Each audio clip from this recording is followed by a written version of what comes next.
Muy bien, hermanos. Carta del apóstol Pablo a los Efesios. Volvemos después de, creo que después de 6 semanas más o menos, volvemos a retomar nuestro estudio sobre esta hermosa carta que el apóstol Pablo le escribiera a la iglesia de los Efesios. Un breve repaso para que podamos nosotros entender mejor dónde estamos parados en este momento en el estudio de esta carta. ¿Se acuerdan de que hemos dicho de que la carta en términos generales la podíamos dividir en 2 partes? Los primeros 3 capítulos por un lado y los últimos 3 capítulos por el otro, porque la carta tiene 6 capítulos. En los primeros 3 capítulos, allí nosotros encontramos la primera sección donde Pablo nos está enseñando todo lo que Dios ha hecho por nosotros en Cristo Jesús, todas estas bendiciones que Él ha derramado sobre nuestras vidas y este plan eterno que Él ideó allí en su corazón desde antes de la fundación del mundo, con el propósito de bendecir nuestras vidas y con el propósito supremo de que su nombre sea glorificado. Todo esto lo hemos visto en los capítulos 1 al 3, pero nosotros ahora estamos en el capítulo 4 y desde el capítulo 4 hasta el final de la carta encontramos la segunda sección de esta carta que después de que Pablo ha puesto todos esos fundamentos teológicos en los capítulos 1, 2 y 3, ahora nos dice, en base a todo lo que Dios ha hecho por nosotros, pues tenemos que vivir de esta forma. Y de eso se trata capítulo 4, capítulo 5 y capítulo 6. Entonces, lo que nosotros estamos estudiando en este momento tiene que ver con cuestiones de vida práctica, con cuestiones de la vida cristiana. Y lo que hemos dicho en más de una oportunidad es de que la palabra de Dios nos muestra de una manera muy clara de que la vida cristiana es una vida de acción, no es una vida de pasividad. Y cuando hablamos de una vida de acción, no estamos hablando de un hiperactivismo o de estar involucrados de alguna manera porque el pastor lo dice desde el púlpito para que los hermanos vean que estoy involucrado en algo y la gente no piense que no estoy haciendo nada. No se trata de eso.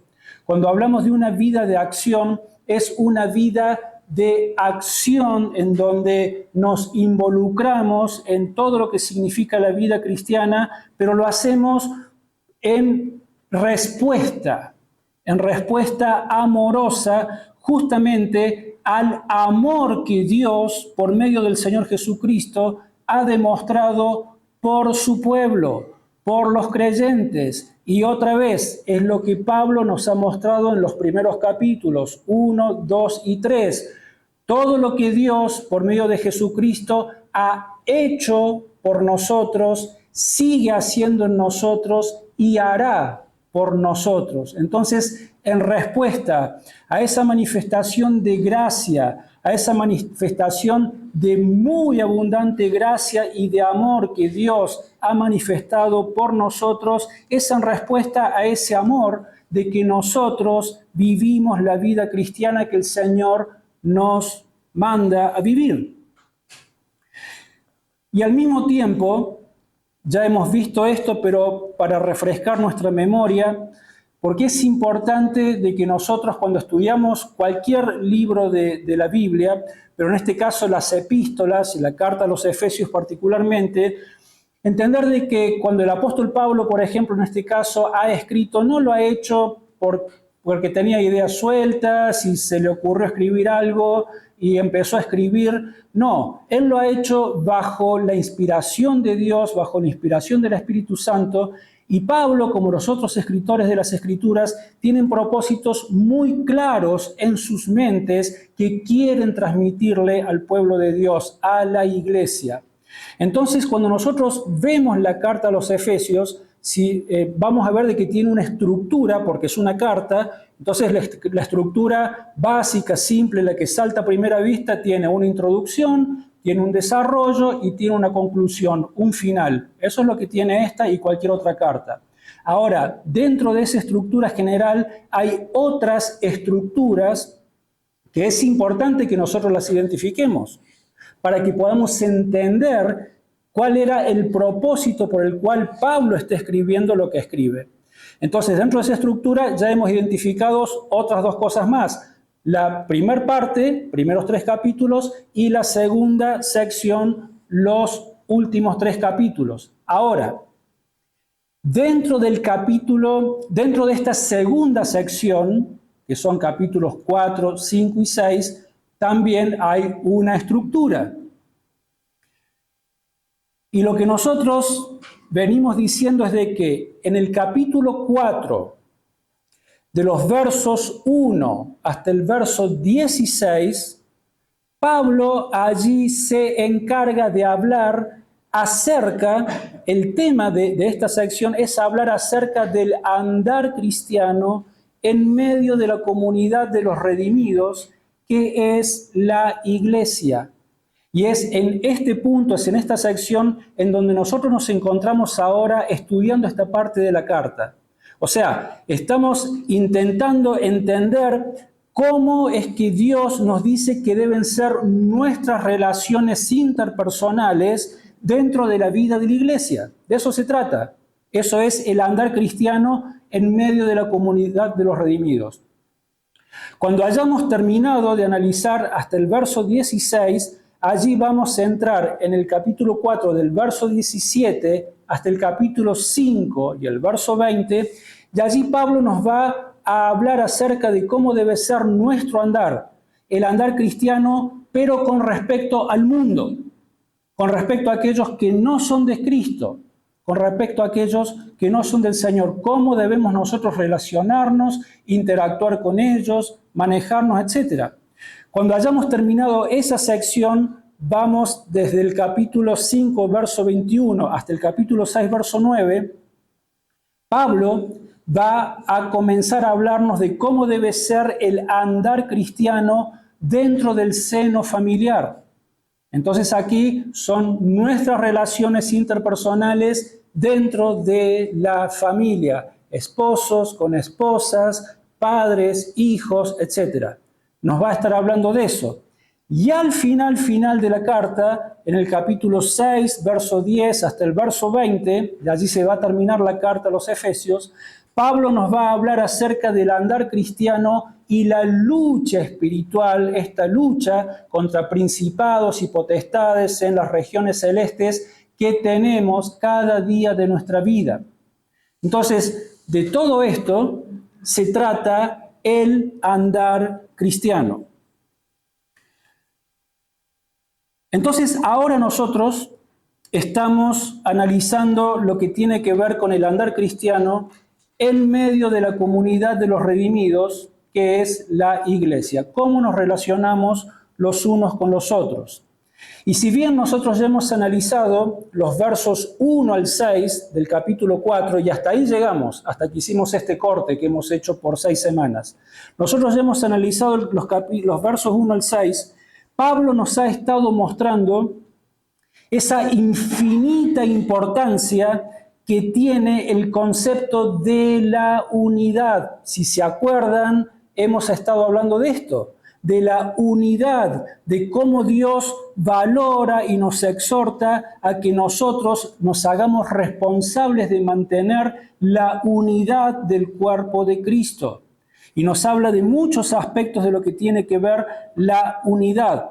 Entre otras cosas, nos ha hablado de que nosotros formamos parte de un solo cuerpo, que es la iglesia del Señor Jesús. No hay muchas iglesias. La iglesia de Cristo es una sola. Y hablando de todos estos aspectos de la unidad, Pablo nos ha dicho que nosotros formamos parte de un solo cuerpo, el cuerpo de Cristo, que es la iglesia. Todo eso lo estuvimos viendo en los versos 1 al 6. Lo que va a pasar ahora es de que Pablo va a pasar de este concepto de la unidad de los creyentes, comienza a pasar al carácter único de cada creyente de manera individual.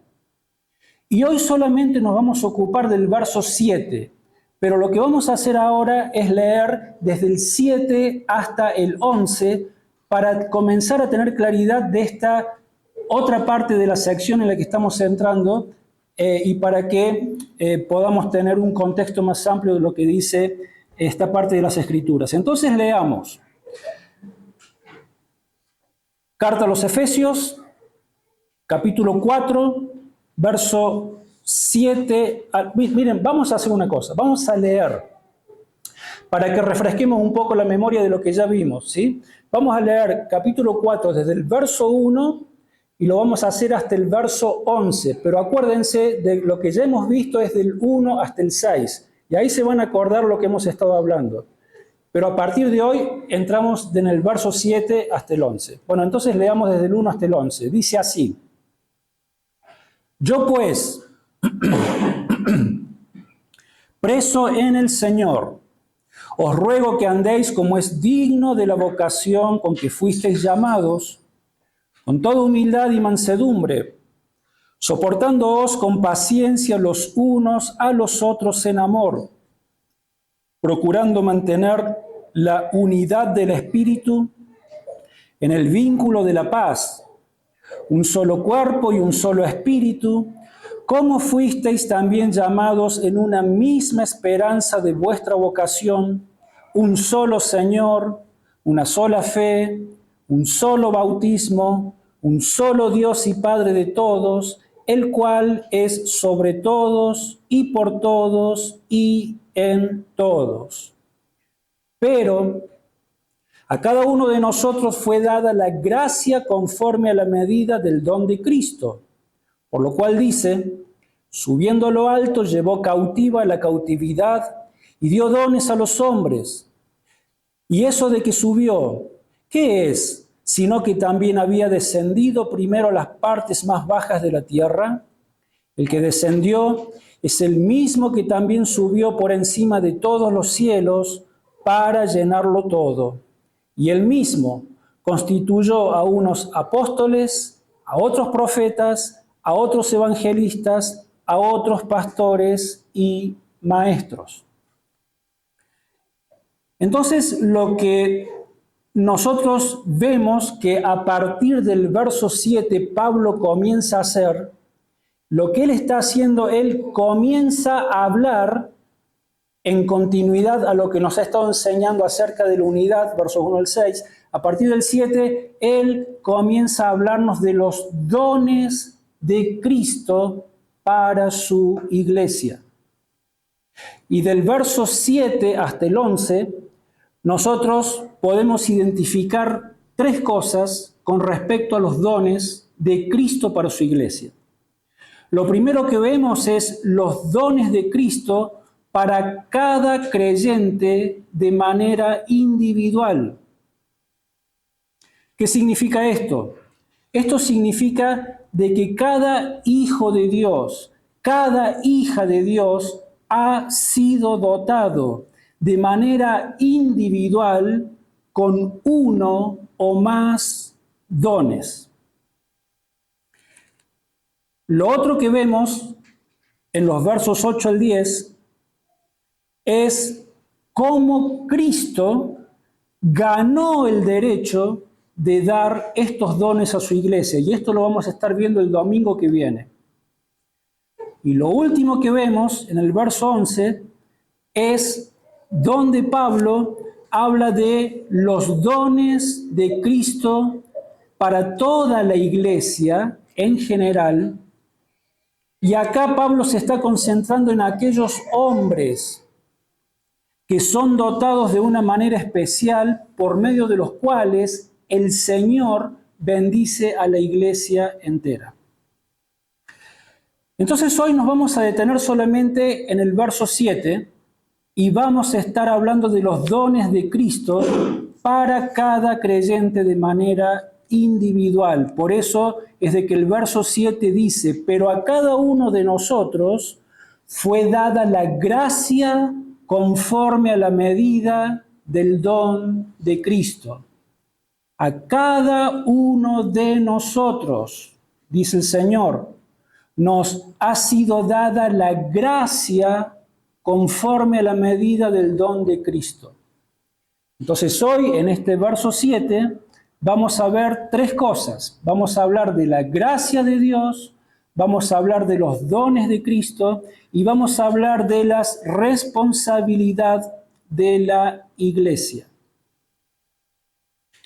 Cuando nosotros comenzamos a familiarizarnos con las Escrituras, cuando nosotros comenzamos a entender cada vez mejor el mensaje del Evangelio y cuál es la esencia del mensaje del Evangelio, nosotros podemos comenzar a darnos cuenta de que la característica principal y fundamental del mensaje del Evangelio no se trata bajo ningún punto de vista, no se trata de lo que los hombres pueden hacer por Dios. No se trata de eso. Es todo lo contrario. De lo que se trata el mensaje, la esencia del mensaje del Evangelio es de lo que Dios ha hecho por el hombre. Es de lo que Dios ha hecho por nosotros. Entonces nosotros abrimos la palabra de Dios, donde sea, tanto en el Antiguo Testamento como en el Nuevo Testamento, y nosotros nos encontramos con muchos mandatos, ¿no es cierto? En el Antiguo Testamento tenés los 10 mandamientos, por ejemplo, que no son abrogados en el Nuevo Testamento.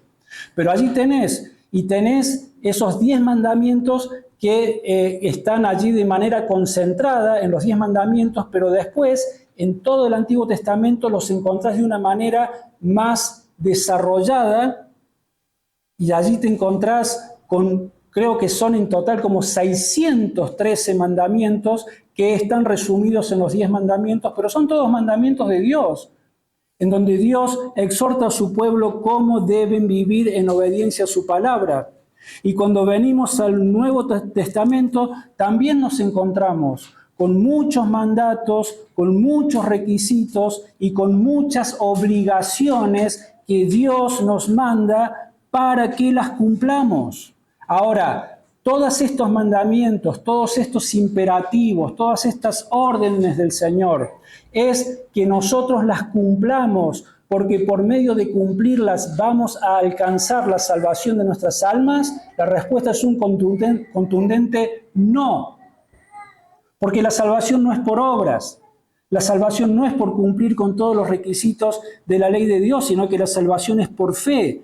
Entonces, todos estos requisitos, todas estas cosas que se nos muestran, es lo que dijimos recién. Lo hacemos en respuesta a lo que Dios ha hecho en nosotros por medio de la obra del Señor Jesucristo. Específicamente, cuando nosotros venimos al Nuevo Testamento, hermanos, donde abras la palabra de Dios en el Nuevo Testamento, cada uno de esos libros, en donde lo abras, en la página que lo abras, te está mostrando, te está hablando acerca de lo que Cristo ha hecho por su pueblo. Permanentemente, de lo que Cristo ha hecho por su pueblo.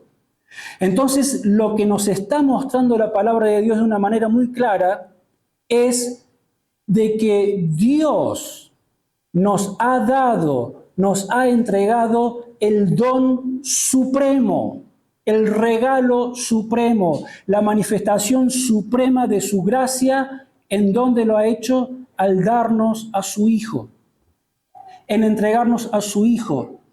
Por eso es de que la esencia del mensaje del Evangelio no se trata de lo que nosotros podemos hacer por Dios, sino que se trata de lo que Dios ha hecho por nosotros. Y entonces ahora nosotros, que somos sus hijos, debemos responder a esta gracia ¿de qué manera?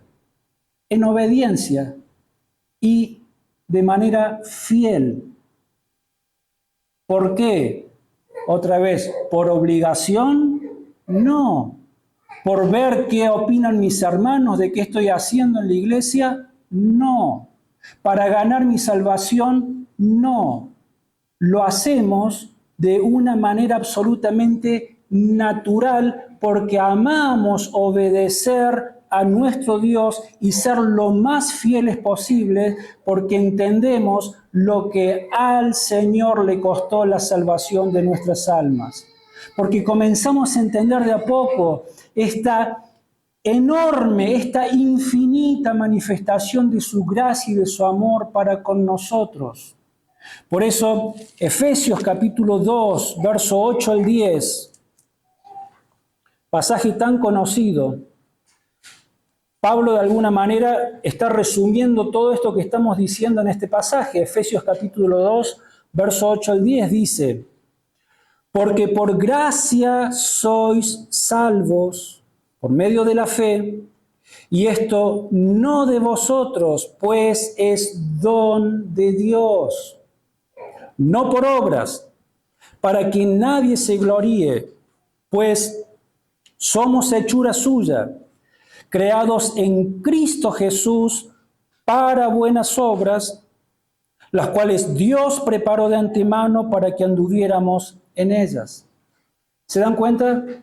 Entonces somos salvos por un puro acto de gracia, no por obras, no por esfuerzos personales, no por pretender cumplir a la perfección toda la ley y los mandamientos de Dios. Somos salvos por gracia y esto no es de ustedes, dice Pablo. No hay nada que nosotros podamos hacer para ganar nuestra salvación. Esto no es de vosotros, es don de Dios, es pura gracia de Dios, es puro amor de Dios. Ahora, hemos sido salvos por gracia, no por obras, pero ¿para qué? Para que andemos en buenas obras. Porque somos hechura suya, dice Pablo, hemos sido hechos una nueva creación desde el momento que hemos experimentado la salvación de nuestras almas. En la segunda carta a los Corintios, capítulo 5, verso 17, Pablo dice, de modo que si alguno está en Cristo, nueva criatura es. Esto también se puede traducir, nueva creación es. Somos una nueva creación en Cristo. Las cosas viejas pasaron y aquí todo es hecho nuevo. Y es lo que está diciendo acá también Pablo. Somos hechura suya, hemos sido hechos unas nuevas personas. Hemos experimentado el nuevo nacimiento en términos espirituales y hemos sido hechos suyos. ¿Para qué? Sí, para que andemos en las buenas obras que Dios preparó de antemano para que anduviéramos en ellas. ¿Se dan cuenta, hermanos? Esto es la vida cristiana. Es andar y andar y andar y vivir. Y una vida de acción para la gloria de Dios en respuesta a su gracia, a su amor. Por eso obedecemos, por eso vivimos como el Señor nos manda vivir. ¿De qué es lo que estamos hablando cuando hablamos de la gracia de Dios? Tantas veces que encontramos esta palabra. Bueno, cuando hablamos de la gracia de Dios, hablamos de todas aquellas cosas que Dios nos da permanentemente con el solo fin de bendecir nuestras vidas. ¿Y por qué entendemos que es gracia? Cuando decimos gracia, entendemos que son todas estas cosas con las cuales Dios nos bendice, pero que nosotros entendemos y reconocemos que no las merecemos. Bajo ningún punto de vista las merecemos. ¿Por qué? Por causa de nuestro pecado, por causa de haber ofendido la santidad de Dios con nuestros pecados. ¿Qué es lo único que merecemos? ¿Cuál es el justo pago, la justa retribución que merecen nuestros actos de nuestros pecados? El juicio de Dios. Por cuanto todos pecaron, están destituidos de la gloria de Dios. Porque la paga del pecado es muerte. ¿Se acuerdan? Entonces, ¿cuál es la única paga que merecemos? La muerte eterna, la condenación eterna, el justo juicio de Dios. ¿Merecemos que Dios nos bendiga de alguna forma? Hermanos, la verdad es de que no. Ahora, ¿qué es lo que hace Dios? Dios, a pesar de lo que somos, Dios ha decidido bendecirnos y bendecirnos con toda bendición espiritual, como nos ha comenzado a enseñar Pablo en la carta a los Efesios. Dios muestra su gracia. Mire, vamos a leer en el libro de los Hechos, capítulo 14, verso 17. Allí podemos hablar de la gracia general de Dios, esta gracia que Dios extiende no solamente a su pueblo, que es su iglesia, sino que lo extiende hacia todos los habitantes del planeta, salvos y no salvos, hijos y no hijos. Y en el capítulo 14, verso 17, el apóstol Pablo, hablando de estas cosas, dice: si bien no se dejó a sí mismo sin testimonio, haciendo bien, dándonos lluvias del cielo y tiempos fructíferos, llenando de sustento y de alegría nuestros corazones. Esta mañana llovió, ¿no es cierto? Un hermoso chaparrón, por lo menos en Carlos Paz y en Córdoba. En La Falda creo que no. Me decía Santiago que no. Pero está lloviendo todos estos días. Hermanos, el Señor envía su bendición. ¿Para qué? Para que la tierra pueda seguir dando su fruto. Para que todos los habitantes del planeta puedan seguir consiguiendo su sustento. El Señor hace salir su sol sobre justos e injustos. Esta es la gracia general de Dios y allí lo vemos de una manera muy clara. Allí mismo en el libro de los Hechos, capítulo 17, verso 24 al 25, otra vez Pablo, hablándole allí a los habitantes de Atenas, que eran tan idólatras y que ponían su fe en un sinfín de dioses, Pablo, hablándoles de Cristo, del Señor, de Dios, del Señor Jesucristo, capítulo 17, verso 24 al 25, dice: el Dios que hizo el mundo y todas las cosas que en él hay, siendo Señor del cielo y de la tierra, no habita en templos hechos por manos humanas, ni es honrado por manos de hombres como si necesitara de algo, pues Él es quien da a todos vida, aliento y todas las cosas. Dios no necesita nada de nosotros. Es al revés, es Dios quien sustenta nuestras vidas, es Dios quien nos da absolutamente todas las cosas que necesitamos para vivir. Allí vemos su gracia.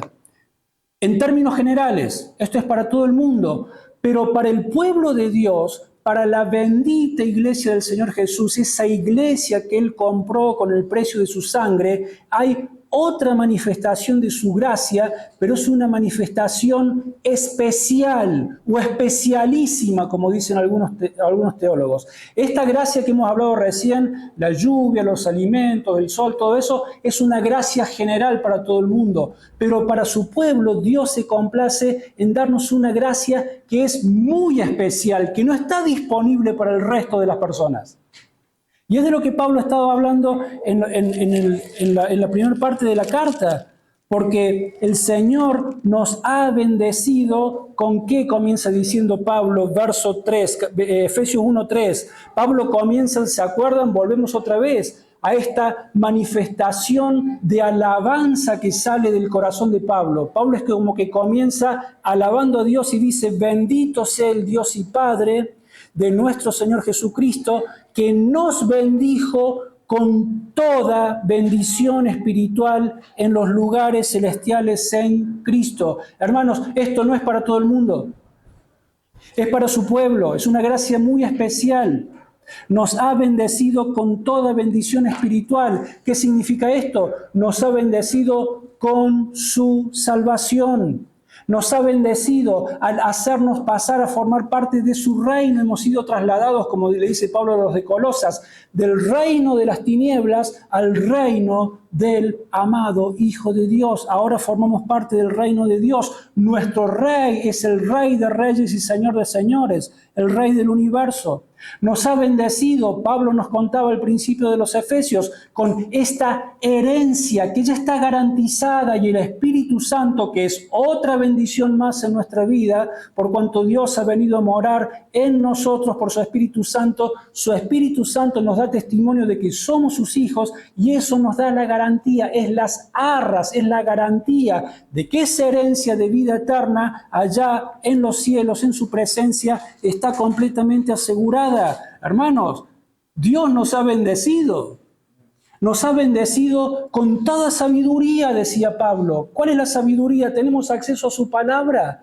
Ahora la podemos ver, ahora la podemos entender. Ahora no es más un libro más entre tantos que hay en las bibliotecas del mundo. No, abrimos esta palabra y decimos, Dios está hablando a mi vida, Dios está hablando a mi corazón, porque ahora la puedo ver, la puedo entender, porque su Espíritu Santo ha abierto mis ojos espirituales y amo escuchar la voz de mi Señor. Nos ha bendecido con toda sabiduría.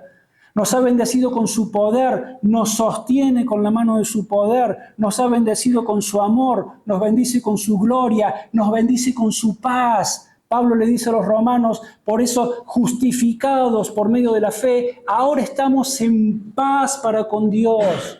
Ya no estamos más en guerra con Dios. El mundo está en guerra contra Dios, pero los hijos de Dios estamos en paz para con Dios. Dios nos ha bendecido con toda bendición en los lugares celestiales y tantas otras cosas más. Hermanos, esto se llama gracia. Gracia. Porque lo único que merecíamos era el castigo, la condenación y el justo juicio de Dios por el resto de la eternidad.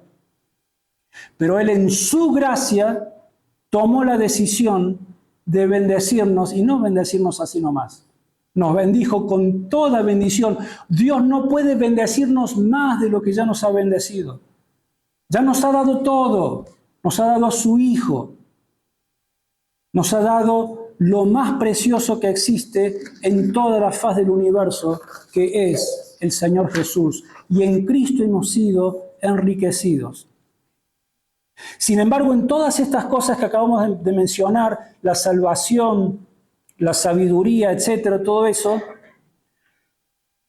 existe una dimensión mayor que está muy por encima de todas estas bendiciones, pero es al mismo tiempo de lo que estamos hablando. ¿Cuál es esta bendición? Pues Dios se ha dado a sí mismo. Y esta entrega es mucho más importante, y decimos que está por encima del resto de las bendiciones, porque sin esta entrega, sin este regalo de Dios, sin Dios haber enviado a su Hijo al mundo, sin que el Hijo de Dios hubiese muerto en la cruz, ninguna del resto de las bendiciones, salvación, poder, etcétera, ninguna de esas hubiese llegado a nuestras vidas. Porque todo eso se desprende de la entrega del Señor en la cruz por nosotros. Esta verdad es de una importancia infinita. El hecho de que el santo y soberano Dios del universo se dio a sí mismo por la humanidad pecadora, que es lo que dice el apóstol Juan, también conocido pasaje, Juan 3:16, porque de tal manera amó Dios al mundo que ha dado a su Hijo unigénito, para que todo aquel que en Él cree no se pierda, mas tenga vida eterna. Cuando un hombre y una mujer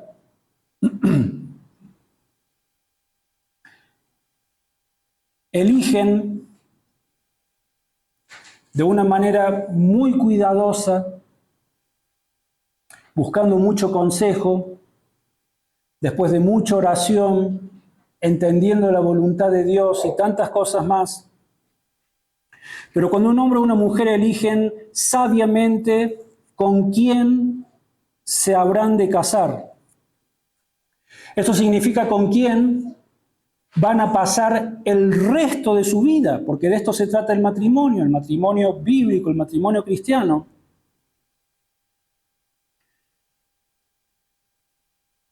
Este hombre y esta mujer deben ser extremadamente cuidadosos realmente en escoger a esta persona de que sea una persona digna.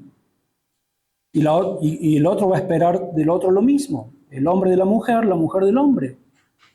¿Por qué? Porque le estás entregando tu vida a esa persona, y si entendemos bien lo que significa el pacto del matrimonio, el compromiso del matrimonio, le estás entregando la vida de manera incondicional. De eso se trata el matrimonio. Ya vamos a llegar a Efesios, allí cuando Pablo habla del matrimonio, y qué es lo que le dice a los hombres. Hombres, deben amar a sus esposas y deben estar dispuestos a entregar sus propias vidas por ellas si fuera necesario, así como Cristo lo hizo por su iglesia. Entonces, este hombre y esta mujer deben ser muy cuidadosos porque están entregándole su vida de manera incondicional a otra persona, y esta persona con la cual están por contraer matrimonios es esa persona que va a estar por encima del resto de las personas. ¿En qué sentido? Porque es esa persona a la cual le vamos a dar nuestro amor, nuestro tiempo, nuestros pensamientos, nuestra lealtad y nuestros recursos por encima del resto de las personas que existen en el mundo. Es una persona muy especial. Es una persona a la cual le vamos a dar todo lo que tenemos. Eso en el ámbito del matrimonio. Y está bien que sea así. Pero cuando Dios escogió a su pueblo, y vemos nosotros la imagen de Cristo siendo el esposo y su pueblo, la iglesia, la novia, ¿no es cierto? Lo vemos en varias partes. Cuando el Señor escogió a su pueblo antes de la fundación del mundo, como Pablo nos ha dicho allá en Efesios 1:4, el Señor lo hizo por pura gracia, no porque hubiera visto en nosotros algo que fuera digno en nosotros para que Él nos diera su amor. ¿Entienden la diferencia? Cuando un hombre y una mujer buscan contraer matrimonio, van a buscar estas virtudes y estas cualidades en otra persona, y está bien que así sea. Pero cuando Cristo nos escogió a nosotros antes de la fundación del mundo, Él ni siquiera se molestó en buscar algo de eso, porque no había nada de eso en nosotros. Éramos pecadores por naturaleza. Desde antes de la fundación del mundo, Cristo ya sabía que lo íbamos a ofender con nuestros pecados. No había absolutamente nada que nos hiciera dignos ni de su gracia ni de su amor. Fíjense, segunda carta de Pablo a los Corintios, capítulo 8, verso 8 al 9. Segunda carta del apóstol Pablo a los Corintios, capítulo 8, verso 8 al 9.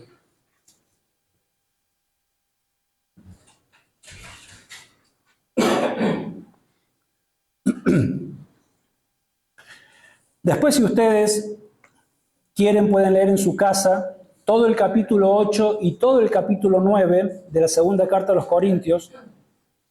Y allí hay una enseñanza muy clara en donde el apóstol Pablo nos enseña cuál es la razón por la cual nosotros debemos ofrendar.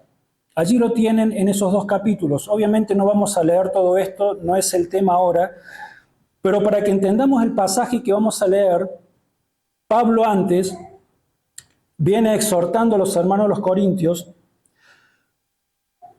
a que deben ofrendar a la iglesia, deben ofrendar para suplir las necesidades de hermanos que estén en necesidad. Viene hablando de todo eso.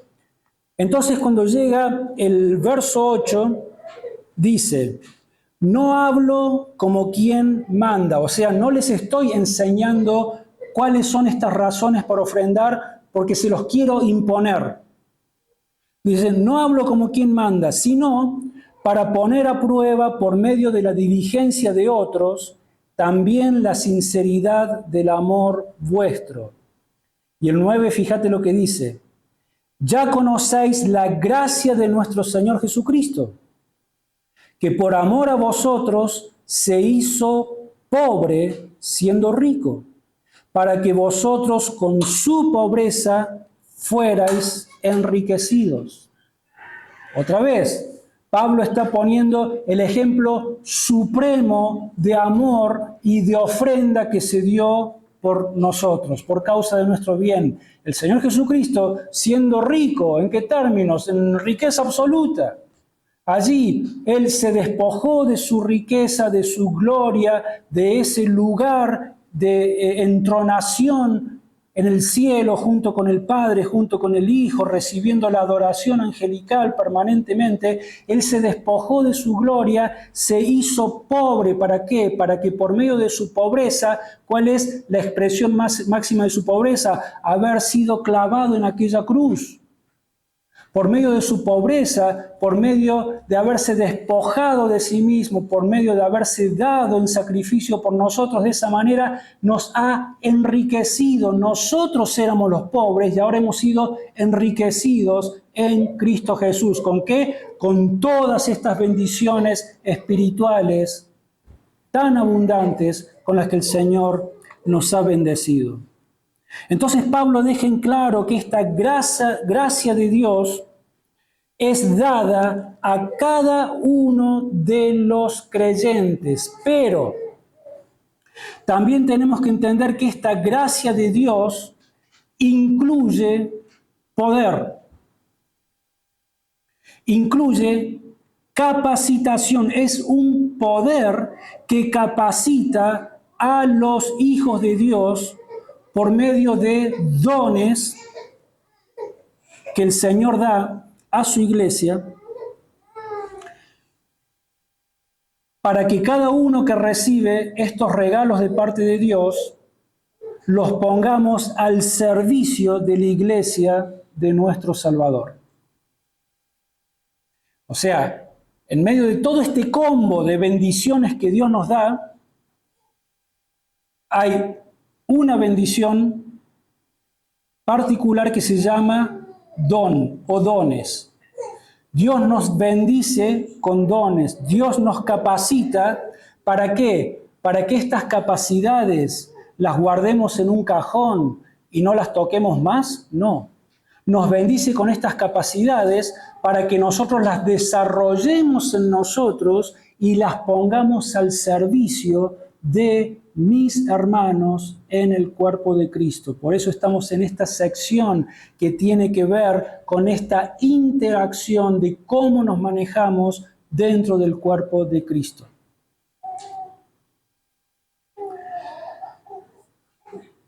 Por eso dice, pero a cada uno de nosotros fue dada la gracia conforme a la medida del don de Cristo. Entonces hablemos de los dones de Cristo.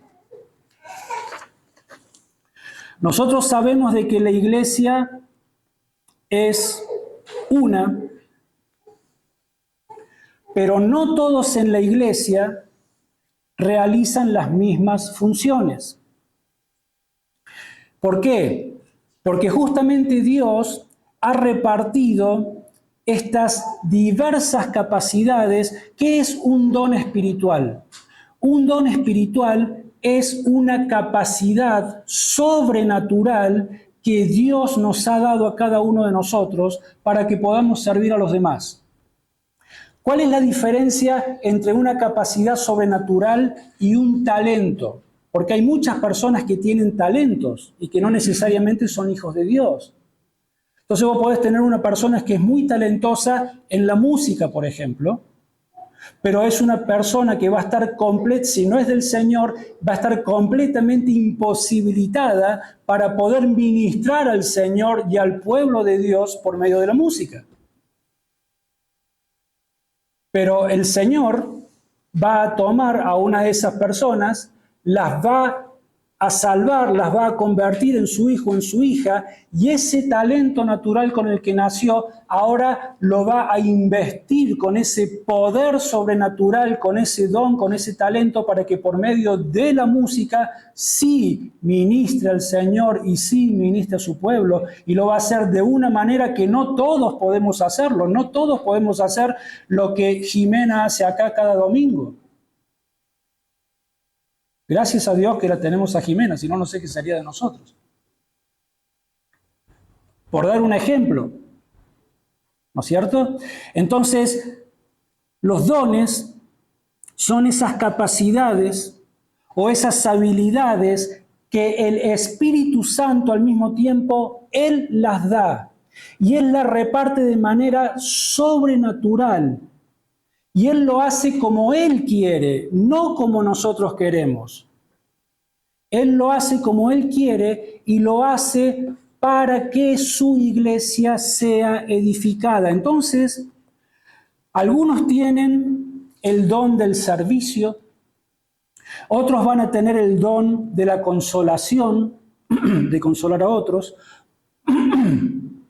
otros tienen el don de enseñar a la iglesia, otros el de evangelizar a las personas, etc.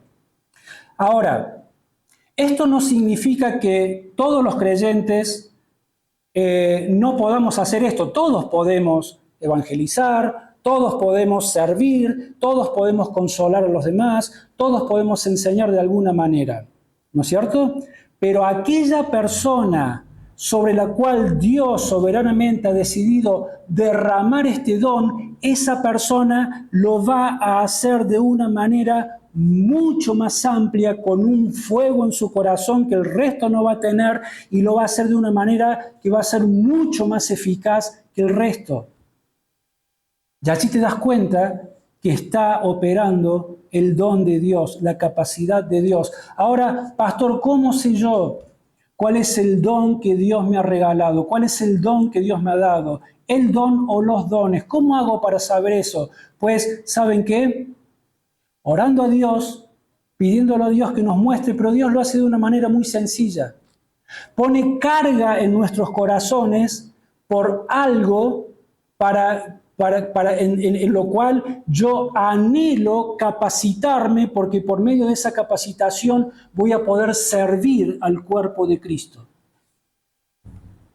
Y es algo que no lo voy a poder sufrir, es algo a veces de manera incontenible, que Dios pone ese anhelo en tu corazón y vos decís, bueno, quiero capacitarme, quiero ver en la iglesia dónde encuentro un lugar para poder comenzar a enseñar, para poder comenzar a capacitarme para consolar, porque veo de que mis hermanos necesitan ser consolados en sus corazones. Entonces voy a estudiar consejería, por ejemplo, por decirlo. O yo quiero servir, yo siento carga porque quiero de que el edificio esté en condiciones, de que cuando vengamos tengamos luz, tengamos esto, tengamos lo otro, de que todo esté ordenado para que cuando la iglesia se reúna todos podamos disfrutar de manera ordenada y decente de un culto. Entonces Dios está poniendo en mí una carga por servir de esa manera y voy a tratar de hacerlo de la mejor manera posible, y de esta forma vamos descubriendo cuál es el don que Dios ha puesto en mi corazón, en dónde es que mi corazón me está llevando, me está guiando para invertir mi tiempo, mis recursos, mis capacidades, mis talentos para servir a mis hermanos. De esa manera descubrís cuál es tu don. No es ningún misterio, es sencillo. El tema es de que cuando lo descubrimos, cuando sentimos esa carga en nuestro corazón, la pregunta es, bueno, ¿qué hago ahora? Y yo creo que algo muy sabio de hacer es, primero, comunicarlo. Que la iglesia sepa qué es lo que Dios ha puesto en tu corazón. Y a partir de allí la iglesia va a ver de qué manera te ayuda a capacitarte o encontrar un espacio de ministerio para que puedas comenzar a desarrollar ese don y ponerlo en práctica para la gloria de Dios. Y a partir de allí van a surgir cosas gloriosas y maravillosas, y quizás a partir de allí descubras otros dones que también Dios te pueda haber dado.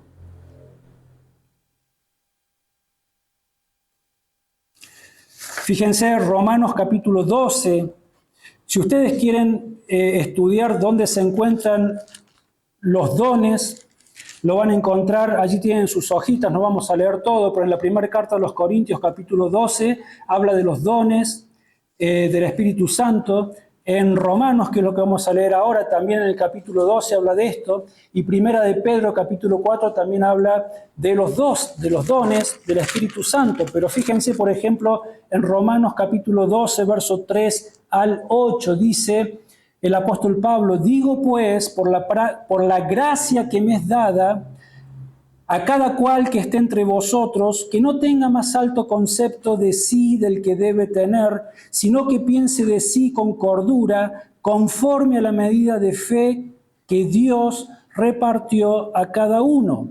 De la manera que en un cuerpo tenemos muchos miembros, pero no todos los miembros tienen la misma función.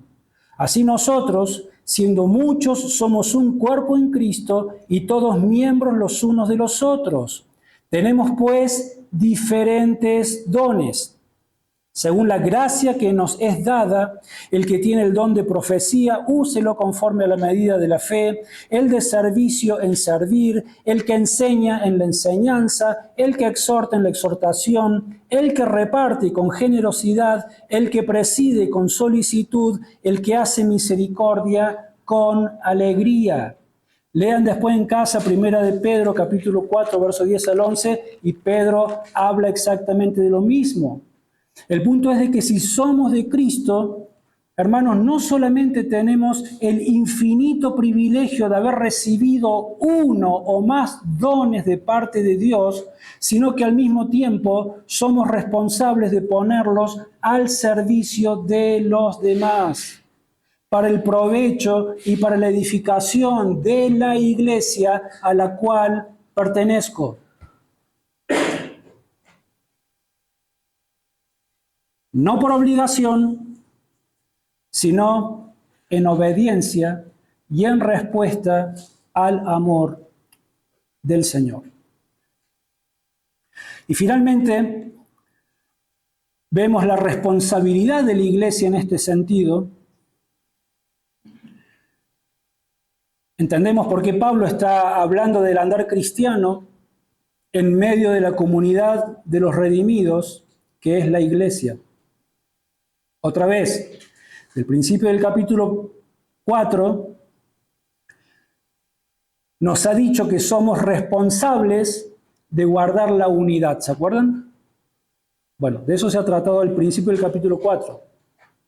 Y fíjense por qué entendemos de que los escritores no escriben por escribir, sino cómo se va conectando un concepto con otro, un pensamiento con otro, para ayudarnos a entender que hay propósitos concretos dentro de la voluntad de Dios para nuestras vidas. Porque si al principio del capítulo 4 se nos ha dicho, del verso 1 al 6, que somos responsables de mantener, de procurar diligentemente, de guardar la unidad del cuerpo de Cristo, ahora se nos está mostrando que una forma más de hacer esto, lo que se nos ha dicho en los versos 1 al 6, es lo que se nos está diciendo en el verso 7 al 11 y hasta el 16 también. Una forma más de hacer esto es poniendo mis dones al servicio de los demás. No solamente tengo que ser paciente, no solamente tengo que ser, todo lo que se nos habló al principio del capítulo 4, todo esto debemos hacerlo, pero una forma más en la que nosotros debemos contribuir para que la iglesia esté unida, para que sea una iglesia madura, para que sea una iglesia en donde se pueda ver de manera real y genuina de que hay un amor que es genuino, de que hay una preocupación, un servicio los unos por los otros. Una manera más es sirviendo a los demás, poniendo mis dones al servicio de los demás. Mateo capítulo 25, vamos allí, hay una parábola que nos tiene que ayudar a pensar en esto que estamos hablando. Mateo capítulo 25, verso 14 al 30.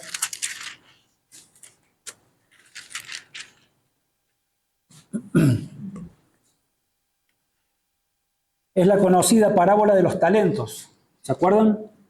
Ahora, cuando leemos acá talentos, la parábola no se está refiriendo a capacidades, como estamos diciendo recién. O sea, cuando hablamos de talentos, podemos hablar en dos términos. Generalmente, primero, talentos, hablamos de esas capacidades naturales. Cuando hablamos de dones, capacidades sobrenaturales, ¿se entiende? Talento para la música, talento para la enseñanza, capacidad sobrenatural que añade Dios para ministrar por medio de la música, para ministrar por medio de la alabanza. Acá cuando habla de talentos, está hablando de dinero, está hablando de una medida de peso en donde se pesaba el dinero, para que no confundamos, pero tiene una aplicación directa con este otro tipo de talentos de lo que estamos hablando nosotros, y dones, ¿ok? Dice así el Señor Jesucristo en el Evangelio de Mateo, capítulo 25, verso 14 al 30, dice: el reino de los cielos es como un hombre que, yéndose lejos, llamó a su siervo y les entregó sus bienes. A uno dio 5 talentos, a otro 2 y a otro 1. A cada uno conforme a su capacidad, y luego se fue lejos. El que recibió 5 talentos fue y negoció con ellos, y ganó otros 5 talentos. Asimismo, el que recibió 2, ganó también otros 2. Pero el que recibió 1, hizo un hoyo en la tierra y escondió el dinero de su señor. Después de mucho tiempo, regresó el señor de aquellos siervos y arregló cuenta con ellos. Se acercó el que había recibido 5 talentos y trajo otros 5 talentos, diciendo: Señor, 5 talentos me entregaste, aquí tienes. He ganado otros 5 talentos sobre ellos. Su señor le dijo: bien, buen siervo y fiel. Sobre poco has sido fiel, sobre mucho te pondré. Entra en el gozo de tu señor. Se acercó también el que había recibido 2 talentos y dijo: Señor, 2 talentos me entregaste, aquí tienes, he ganado otros 2 talentos sobre ellos. Su señor le dijo: bien, buen siervo y fiel, sobre poco has sido fiel, sobre mucho te pondré, entra en el gozo del Señor. Pero acercándose también el que había recibido 1 talento dijo: Señor, te conocía que eres hombre duro, que ciegas donde no sembraste y que recoges donde no esparciste. Por lo cual tuve miedo y fui y escondí tu talento en la tierra. Aquí tienes lo que es tuyo. Respondiendo su señor le dijo: siervo malo y negligente, sabías que ciego donde no sembré y que recojo donde no esparcí. Por tanto, debías haber dado mi dinero a los banqueros, y al venir yo hubiera recibido lo que es mío con los intereses. Quitadle pues el talento y dadlo al que tiene 10 talentos, porque al que tiene le será dado y tendrá más, y al que no tiene, aún lo que tiene le será quitado. Y el siervo inútil, echadlo en las tinieblas de afuera, allí será el lloro y el crujir de dientes.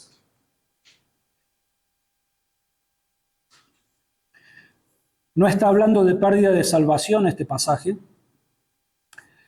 Lo que está hablando es de que hay personas que parecen ser cristianas, pero que al final va a salir a la luz de que nunca lo fueron, porque nunca dieron frutos para el Señor.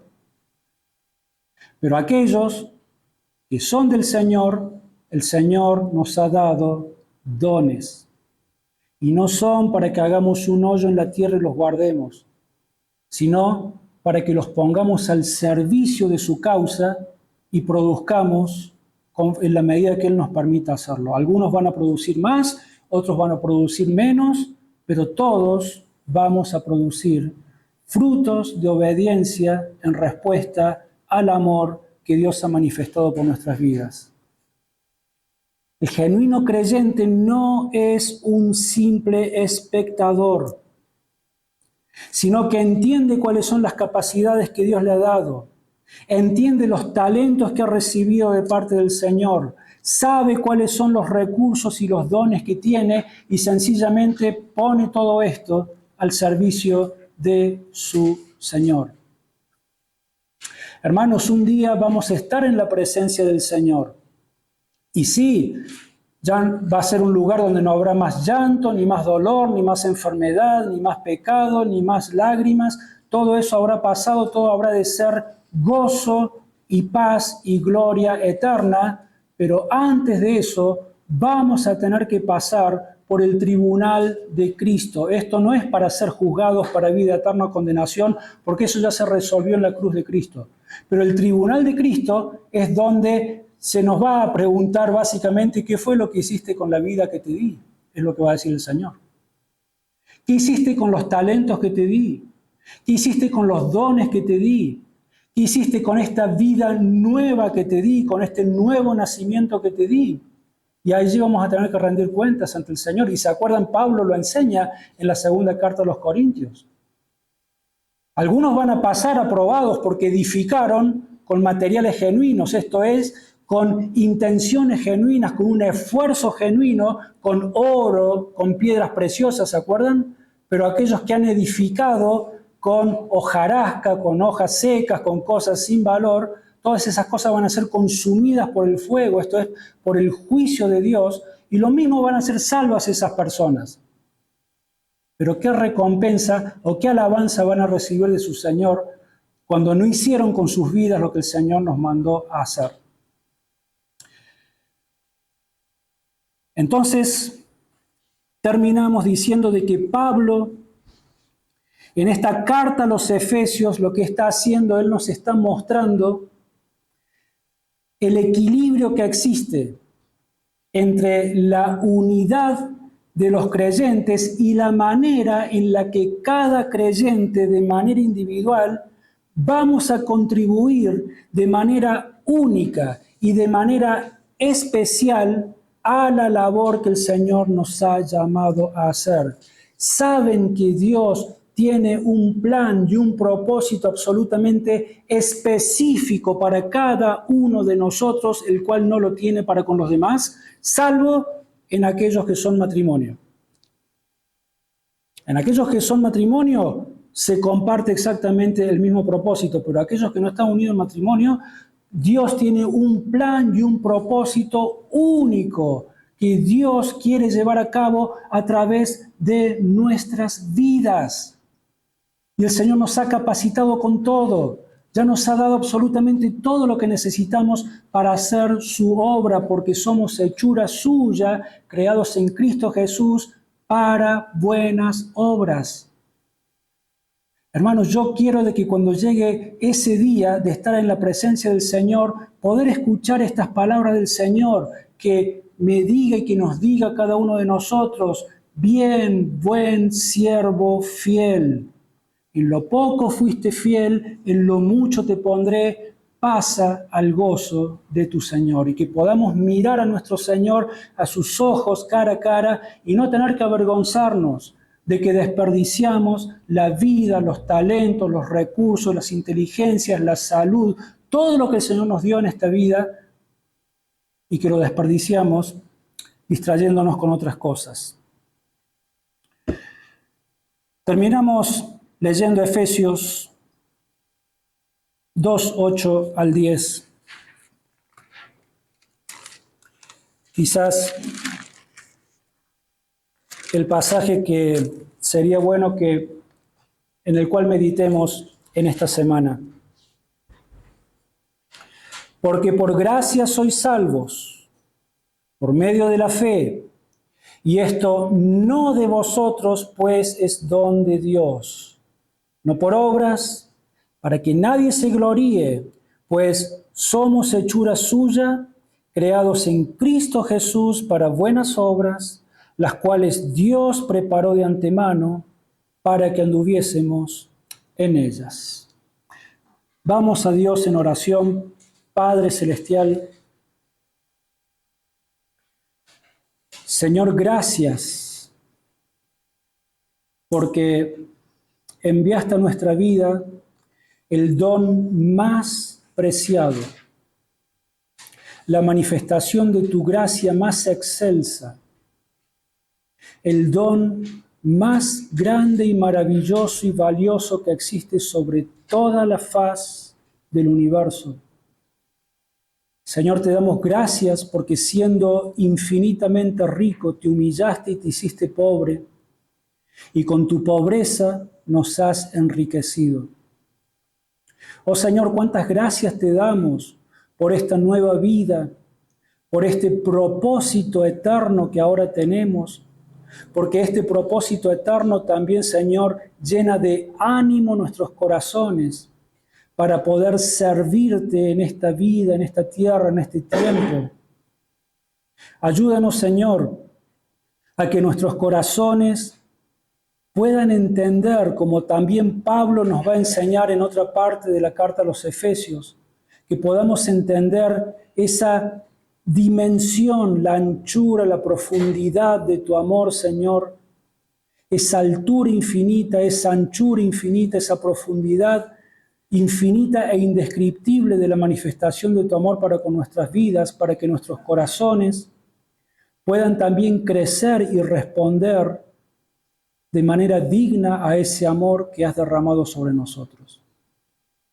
Ayúdanos, Señor, a cada uno de nosotros de manera individual a poder examinar nuestros corazones, a poder entender los regalos que has dado a nuestras vidas, talentos, dones, capacidades sobrenaturales.